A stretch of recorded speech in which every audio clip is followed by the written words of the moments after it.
عزیزان محترم، ہر کوئی مدعی ہے میں اللہ پر ایمان رکھتا ہوں اور میں رسول اللہ پر ایمان رکھتا ہوں صلی اللہ علیہ وآلہ وسلم پر، لیکن ان کا ایمان کیا اللہ کی بارگاہ میں قابل قبول ہے یا نہیں ہے، یہ جاننے کی ضرورت ہے۔ اللہ پر ایمان کا مطلب فقط یہ نہیں کہ بس اللہ کو اللہ مان لو کہ اللہ ہے اور بس ہم اس کے بندے ہیں اور یہی کافی ہے۔ باقی جو اللہ کی الوہیت کی شانیں ہیں کہ اللہ فنا سے پاک ہے، اللہ اونگ سے پاک ہے، اللہ موت سے پاک ہے، اللہ شادی سے پاک ہے، اللہ اولاد سے پاک ہے، وہ خود بھی کسی کی اولاد نہیں ہے، وہ نہ ہی اس کی کوئی آگے اولاد ہے، وہ ہر قسم کے عیب سے پاک ہے، بلکہ شائبہ نقص سے بھی اللہ پاک ہے۔ یہ سب کچھ بھی ساتھ ساتھ ماننا ضروری ہے۔ لیکن کئی لوگ ہوئے ایسے اپنی کتابوں کے اندر لکھ گئے، اور لوگ جو ہیں ایسے عقیدے والوں کو اپنا امام بھی بناتے ہیں، ان کے پیچھے نمازیں بھی پڑھتے ہیں، ان کے جنازے بھی پڑھتے ہیں، ان کے ساتھ رشتے بھی کرتے ہیں۔ کیا لکھ گئے کہ خدا جھوٹ بول سکتا ہے، معاذ اللہ۔ خدا کی اگر جھوٹ پر قدرت نہ مانو تو بندے کی قدرت ہے کہ بندہ بول لیتا ہے، اور اس کا خدا نہ بول سکے، اس طرح تو بندہ خدا سے بڑھ جائے گا، معاذ اللہ۔ یہ دیکھیں کیسا قیاس کیا جا رہا ہے، کیسی جو ہے عقل سے پیدل جو ہے وہ دلیل دی جا رہی ہے کہ ہماری گناہ پہ قدرت ہے اور ہمارے پیدا کرنے والے کی گناہ اس کو کذب پر قدرت نہ ہو، معاذ اللہ۔ یہ الوہیت بیان کرنے کا یا توحید بیان کرنے کا کون سا طریقہ ہے، معاذ اللہ۔ تو ایسے فاسد عقیدوں سے مسلمانوں کو بچنا چاہیے۔ لتؤمنوا باللہ کا مطلب کیا ہے؟ اللہ پر ایمان ایسے لاؤ جیسا ایمان لانے کا حق ہے۔ کتنے سارے لوگ ایسے ہیں کہ جو محاوروں کے اندر کفریات بکتے ہیں، کفریہ جملے بولتے ہیں، اللہ رب العالمین کا جو ہے اللہ کے لیے جہد کو ثابت کرتے ہیں۔ کئی ایسے فرقے ہو کر فنا ہو گئے، ان کی باقیات بھی آج کچھ نہ کچھ کسی طریقے سے اور ناموں سے موجود ہیں، جنہوں نے اللہ کا جسم مانا کہ اللہ بھی جسم رکھتا ہے۔ قرآن میں ید اللہ کا ذکر ہے، اللہ کا ہاتھ ہے۔ ان کے ہاتھوں پر جب حضور نے بیعت لی تھی جو ہے حدیبیہ کے مقام پر بیعت رضوان، تو جب حضور علیہ الصلوۃ والسلام نے صحابہ سے بیعت لی، اپنے ایک ہاتھ کو حضرت عثمان کا ہاتھ قرار دیا اور دوسرے ہاتھ کو اس کے اوپر رکھ کر کہا کہ میں عثمان کے قصاص کا بیعت بھی کرتا ہوں، اور صحابہ نے بھی بیعت کی۔ تو اللہ نے فرمایا کہ یہ بیعت محبوب تم نہیں لے رہے، میں لے رہا ہوں۔ یہ بیعت تم سے نہیں کر رہے، اللہ سے کر رہے ہیں، اور ان کے ہاتھوں پر اللہ کا ہاتھ ہے۔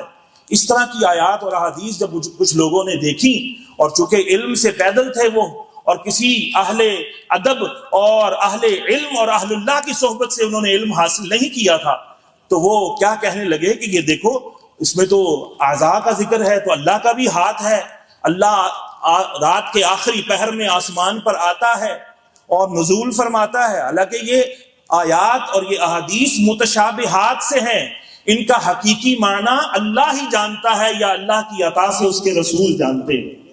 اس کو اپنی عقل سے ظاہر ترجموں کو پڑھ کر اور یہ مراد لے لینا کہ اللہ کا بھی کوئی ہاتھ ہے، اللہ کی بھی کوئی پنڈلی ہے جو وہ جہنم میں رکھے گا تو جہنم کی آگ ٹھنڈی جو ہے ہونا شروع ہو جائے گی۔ اس طرح حدیث میں ذکر ہے کچھ اس طرح کے کلمات کا، جس طرح حدیث قدسی میں ہے کہ اللہ فرماتا ہے میرا بندہ میرا قرب کیسے پاتا ہے، فرائض کی کثرت کر کے، پابندی کر کے، اس کے علاوہ نوافل کی کثرت کر کے وہ اتنا میرے قریب ہو جاتا ہے کہ میں اس کے ہاتھ ہو جاتا ہوں جس سے وہ پکڑتا ہے، اس کی آنکھ ہو جاتا ہوں جس سے وہ دیکھتا ہے، اس کے قدم ہو جاتا ہوں جس سے وہ چلتا ہے، اس کے کان ہو جاتا ہوں جس سے وہ سنتا ہے۔ تو جب اس طرح کے الفاظ حدیثوں میں دیکھے تو بعض لوگ کہنے لگے کہ اللہ کے کان بھی ہیں، حالانکہ عقیدہ توحید کیا ہے؟ اللہ سنتا ہے پر وہ کانوں سے پاک ہے، وہ دیکھتا تو ہے لیکن آنکھوں سے پاک ہے، وہ کلام تو فرماتا ہے لیکن منہ اور زبان سے وہ کیا ہے؟ پاک ہے۔ اللہ رب العالمین حاضر و ناظر، اللہ کے لیے یہ الفاظ بھی علماء نے بولنے سے منع فرمایا ہے کہ حاضر اور ناظر یہ رسول اللہ علیہ الصلوۃ والسلام کے لیے بولے جاتے ہیں کلمات۔ اللہ رب العالمین تو ساری کائنات کو گھیرے ہوئے ہے، اللہ کی قدرت ساری کائنات کا احاطہ کیے ہوئے ہے۔ جو حاضر ہے وہ کہیں حاضر ہوتا ہے اور کہیں غائب ہوتا ہے، تو اللہ تو غائب ہونے سے کیا ہے؟ پاک ہے۔ جو ناظر ہے، ناظر نظر سے ہے، نظر کے لیے منہ چاہیے، اللہ تو منہ سے بھی پاک ہے، اللہ تو آنکھ سے بھی پاک ہے، وہ دیکھتا ہے لیکن وہ منہ سے، وہ آنکھوں سے کیا ہے؟ پاک ہے۔ اللہ رب العالمین کا دیدار جنتیوں کو عطا ہوگا، لیکن وہ بلا کیف ہوگا۔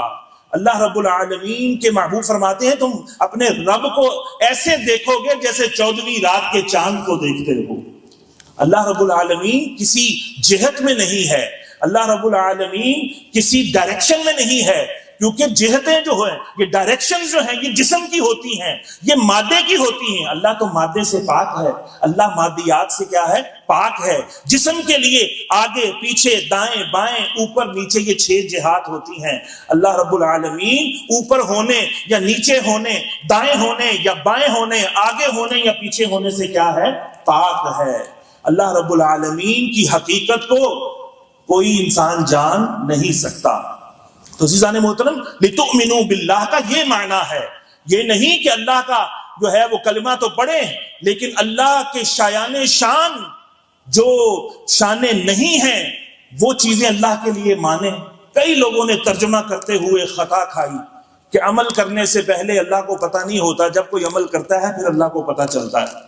معاذ اللہ، ترجمے ایسے کیے ہیں، معاذ اللہ۔ کہیں لفظ مکر آیا تو مکر ہی کی نسبت اللہ کی طرف کر دی۔ عربی میں مکر اور اس کے کئی معنی ہیں۔ وَمَكَرُوا وَمَكَرَ اللَّهُ، یہودیوں نے چال چلی عیسیٰ علیہ السلام کو قتل کرنے کے لیے، شہید کرنے کے لیے، اور اللہ رب العالمین نے ایک ہی لفظ اس آیت میں جو ہے وہ 3 مرتبہ ذکر فرمایا ہے۔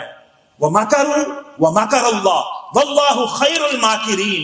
ماکرین، ماکر بھی جو ہے وہ مکر سے ہے، ماکرین کا مادہ بھی مکر ہے، مکرو کا مادہ بھی مکر ہے، لیکن ایک ہی لفظ کے عربی کے اندر کئی معنی ہوتے ہیں۔ دیکھا جاتا ہے کہ نسبت جس کی طرف کی جائے گی معنی اس اعتبار سے کیا جاتا ہے۔ بہت سے لوگوں کے گھروں میں ترجمے موجود ہوں گے، 3 پارے کو جا کے 14واں رکوع جہاں سے شروع ہوتا ہے 13واں ختم ہوتا ہے، یہ آیت جا کے پڑھیے اور دیکھیں کہ آپ کے گھر میں کون سا ترجمہ ہے۔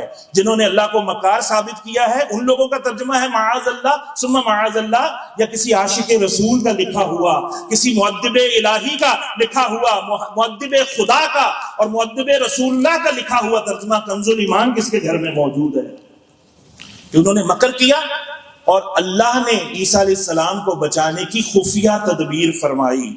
دوسری جگہ مکر جب اللہ کی طرف منسوب ہوا تو معنی کیا ہے؟ خفیہ تدبیر فرمائی۔ لیکن بہت سے خطا کاروں نے خطا کھائی اور منہ کے بل جا پڑے، اپنا بھی ایمان برباد کیا اور پڑھنے والوں کا بھی ایمان برباد کر گئے۔ اور کیا ترجمہ کیا کہ انہوں نے مکر کیا اور اللہ نے بھی مکر کیا اور اللہ بہتر مکر کرنے والا ہے، معاذ اللہ۔ کسی نے لکھا اللہ نے، انہوں نے چال چلی، اللہ نے بھی چال چلی، اللہ بہتر چال چلنے والا ہے۔ کسی نے داؤ بھائی مجھ سے داؤ کھیل رہا ہے، جس طرح ہم بولتے ہیں وہ داؤ نہ کر، دغا نہ کر، اس طرح کے الفاظ جو ہم اپنے کسی بڑے بھائی کے لیے، کسی معزز کے لیے بولنے گوارا نہیں کرتے اور معیوب سمجھتے ہیں، انہوں نے اللہ کے لیے ایسے الفاظ بول دیے اور پھر بھی مدعی ہے، دعوے دار ہے کہ ہم مسلمان ہیں۔ تو لتؤمنوا باللہ، اللہ پر ایمان لاؤ، اس کا مطلب کیا ہے؟ اللہ کو ہر عیب سے پاک مانو، کیونکہ وہ تو سبحان ہے۔ وہ کیا ہے؟ سبحان۔ سب جواب دیں، وہ کیا ہے؟ سبحان ہے، سبحان الذی، وہ ذات پاک ہے۔ تبھی تو اس کی تسبیحات ہم بیان کرتے ہیں، سبحان اللہ سبحان اللہ سبحان اللہ۔